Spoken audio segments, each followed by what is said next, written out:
Sveiki, mano vardas Kęstutis ir aš jums norėčiau pristatyti savo naują mini projektuką Rytinė mankšta LT, kuris jums padės pasigerinti jūsų kasdienę savijautą, atsikelti anksčiau, išlikti visą dieną žvaliam, daug nudirbti ir dėl to irgi jaustis dar biškį geriau vakare.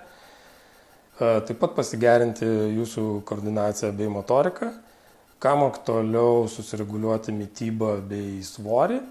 Ir visam tam jums tai reikės tik 10-15 minučių kasdien. Tai tikrai yra nedaug, jūs tiek tikrai rasit, galite anksčiau atsikelti, visą tai pasidaryti ir jūs jausite žymiai geriau.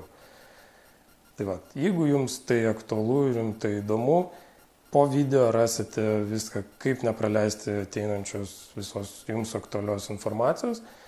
Taip pat, jeigu turite kažkokių klausimų, drąsiai nebijokite, klauskite komentaruose, aš pasistengsiu kuo greičiau atsakyti. Tai tiek šiam kartui. Iki.